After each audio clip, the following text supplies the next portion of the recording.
Alors je suis donc avec l'artiste C215, mais qui est C215? Présentez-vous. Je m'appelle Christian Guémy, j'ai bientôt 46 ans. On m'appelle C215 parce que c'est mon nom d'artiste. Je peins des portraits au pochoir, dans la rue le plus souvent, mais aussi pour des collections, notamment des galeries ou des musées. Alors, comment en êtes-vous arrivé au street art, à la sculpture maintenant? Le street art, j'ai commencé assez tôt puisque j'avais 15 ans la première fois que j'ai peint à la bombe dans la rue. Mais je suis passé par des études supérieures assez longues, des métiers assez classiques et j'y suis revenu après la trentaine, notamment parce que j'avais envie de peindre des portraits de ma fille. Les portraits de votre fille, où vous parlez beaucoup de votre fille en fait. Qui ne parle pas de ses enfants? Alors justement, quels sont vos sujets de prédilection? Alors mon sujet de prédilection, c'est d'abord mon outil, en quelque sorte, qui est finalement la base de mon travail, aussi bien pour peindre dans la rue des portraits que pour aujourd'hui réaliser des sculptures, puisque c'est à partir de mes pochoirs que je crée des sculptures avec le même principe de découpe et de transparence. Mais sinon, en fait, c'est toute l'humanité qui m'intéresse, du plus modeste au plus grand. Alors justement, lorsque vous êtes touché par un événement, il faut que vous l'exprimiez, je pense, surtout pour nous, en tant que journalistes, à Charlie Hebdo. Alors la question de la liberté d'opinion et de la liberté d'expression qui vont de pair, selon moi, c'est vraiment un fil conducteur dans mon travail, comme d'une manière générale la liberté. Je suis très attaché à la laïcité, ce qui fait que, évidemment, lorsque en plus certains sont des amis, lorsque les journalistes de Charlie et l'équipe de Charlie ont été atteints, comme tous les Français et comme la plupart en tout cas de mes connaissances, j'ai voulu réagir et leur témoigner mon soutien. Et vous revendiquez votre travail comme une œuvre accessible. En fait,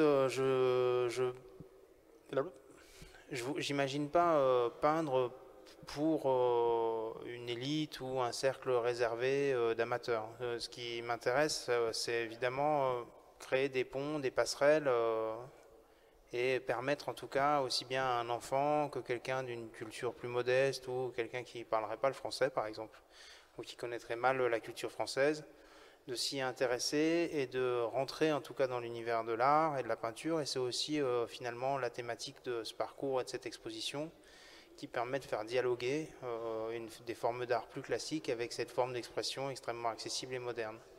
Donc on a dans l'exposition des œuvres de la collection du musée de Laon qui dialoguent et qui réverbèrent en quelque sorte avec les œuvres que j'ai présentées, que j'ai créées pour faire écho à la collection du musée de Laon. Et dans la ville, on a quand même un certain nombre d'œuvres qui jalonnent la ville et qui permettent à tout un chacun de partir à la découverte de l'histoire et de la culture de Laon, mais aussi de découvrir finalement son architecture, son patrimoine, et pour ceux qui ne viennent pas assez souvent, découvrir la cité médiévale.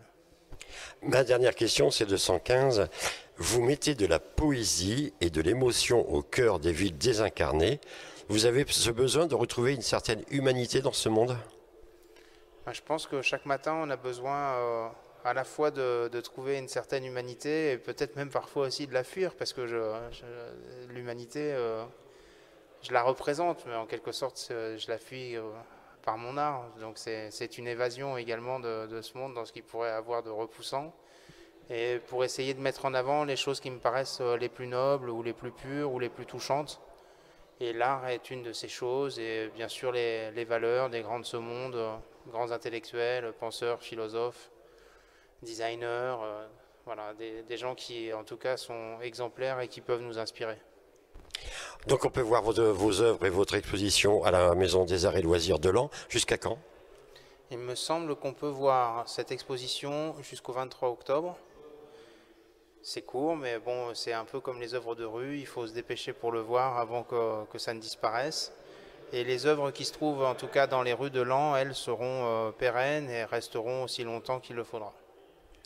Merci C215, bonne exposition, bienvenue à Laon. Merci à vous.